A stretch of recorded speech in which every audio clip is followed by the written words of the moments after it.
कानून बन तो जाता है, लेकिन जरूरी है उसे सही तरीके से लागू करना।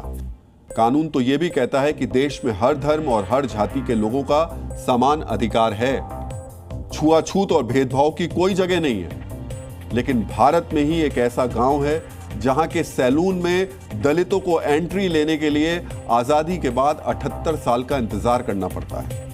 आपने कल्पना भी नहीं की होगी कि आज के हिंदुस्तान में कहीं ऐसा भी हो रहा था, और डिजिटल इंडिया में रह रहे हम भारत के लोगों को इस बात की जानकारी अब तक नहीं थी। गुजरात के बनासकांठा में अनुसूचित जाति के इन लोगों को अपने गांव में बाल कटवाने का अधिकार नहीं था। आलवाड़ा गांव में रहने वाले इस समाज को बाल कटवाने के लिए गांव से बाहर जाना पड़ता था। गैर बराबरी झेल रहे इन लोगों के लिए 1947 में मिली आजादी का मतलब फिर क्या था? हम भारतीयों में से ही कुछ लोग घृणा और अपमान के ऐसे जहर को सालों से पी रहे हैं। आखिर हम ये आधुनिक कहे जाने वाले कैसे समाज में जी रहे हैं? इनका दोष क्या है? यही कि ये ऊंची जाति में पैदा नहीं हुए। लेकिन सालों तक अपने गांव के सैलून में बाल कटवाने के लिए इन लोगों ने लड़ाई लड़ी। युवाओं की शिकायत और पुलिस के हस्तक्षेप के बाद गुलामी की यह जंजीर टूटी है। अब इनके बाल गांव में ही नाई की दुकान पर काटे जाने लगे हैं। करीब 6000 की आबादी वाले इस आलवाड़ा गांव में बराबरी का हक दिलाने वाला यह कदम अनुसूचित जाति के लोगों के लिए आजादी का जश्न बनकर आया है। वर्षों से गांव में दुकान चलाने वाले नाई भाई अनुसूचित जाति के लोगों की दाढ़ी या बाल नहीं काटते थे।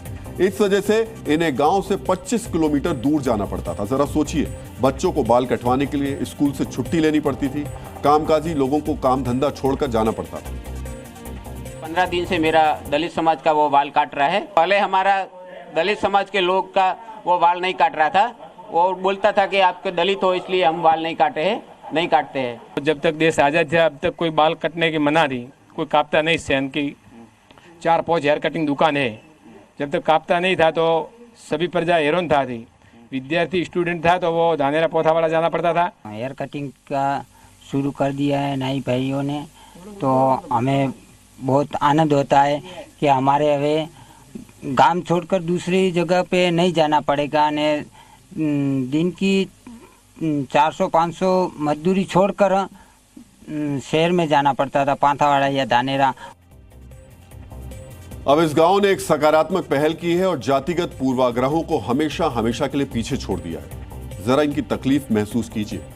एक भाई कहते हैं कि जब इनके बच्चे इनसे पूछते थे कि उनके साथ ऐसा क्यों हो रहा है, तो इन्हें समझ में नहीं आता था कि वो उन्हें क्या जवाब दें। लेकिन अब जब दौर बदला तो यही कहा जा सकता है कि वक्त हर घाव भर देता है। वक्त को जरा वक्त दो, ये घाव गहरा है, भरने में जरा वक्त लगता है। समाज में भेदभाव के इस घाव को भरने में 78 साल का वक्त लगा, लेकिन आखिरकार ये भर गया। जी न्यूज़।